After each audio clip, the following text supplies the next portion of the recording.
डकैत कुसुमा नाइन, वो नाम जिससे फूलन देवी भी कांपती थी।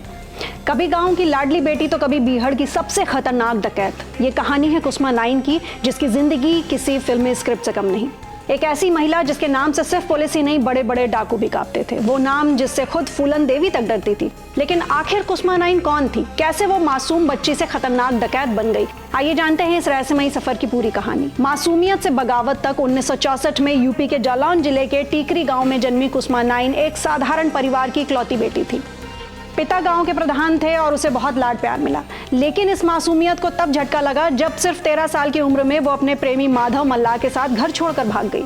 माधव उस समय कुख्यात डाकू विक्रम मल्लाह के गैंग में शामिल हो चुका था और यही था कुसुमा के अपराध की दुनिया में पहला कदम रखने का पहला पड़ाव। कुसुमा की जिंदगी ने एक और मोड़ तब लिया जब विक्रम मल्लाह के गैंग में उसकी एंट्री हुई। इस गैंग की कमान उस समय फूलन देवी के हाथों में थी। लेकिन फूलन और कुसुमा के बीच कभी नहीं बनी। फूलन ने कुसुमा को गुलाम की तरह रखा, पानी भरने से लेकर खाना बनाने तक के काम करवाए। ये अपमान कुसुमा को बर्दाश्त नहीं हुआ और यहीं से शुरू हुआ दोनों की दुश्मनी का सफर। डकैतों की दुनिया में खौफनाक नाम। 1984 में कुसुमा ने वो किया जिसने उसे सबसे खतरनाक डकैतों की लिस्ट में शामिल कर दिया। बेमई कांड का बदला लेते हुए कुसुमा ने औरैया के अस्ता गांव में 12 मल्लाहों को एक लाइन में खड़ा करके गोलियों से भून दिया और पूरे गांव में आग लगा दी। इस निर्ममता ने उसे डकैतों के बीच भी एक अलग पहचान दिलाई। डकैत से साध्वी बनने का सफर। फिर एक लंबे समय के बाद वक्त बदला, हालात बदले और 2004 में कुसुमा ने मध्य प्रदेश के भिंड में अपने गैंग के साथ पुलिस के सामने सरेंडर कर दिया।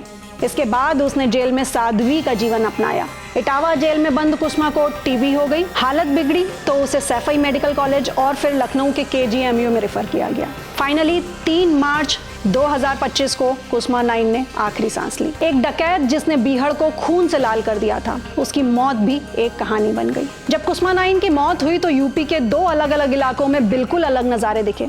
जहां उसकी ससुराल कुरौली में मातम था, वहीं औरैया जैसे इलाके में जहां उसने कत्लेआम मचाया, वहां जश्न मनाया जा रहा था। कुसुमा नाइन की जिंदगी में हर रंग था, प्यार, बगावत, दुश्मनी, खौफ और आखिर में पश्चाताप। उसकी कहानी आज भी लोगों के जहन में सवाल छोड़ जाती है। क्या कुसुमा को उसके किए की सजा मिली या ये सिर्फ उसकी किस्मत का खेल था? आपको क्या लगता है? अपनी राय हमें हमारे कमेंट सेक्शन में जरूर दीजिए।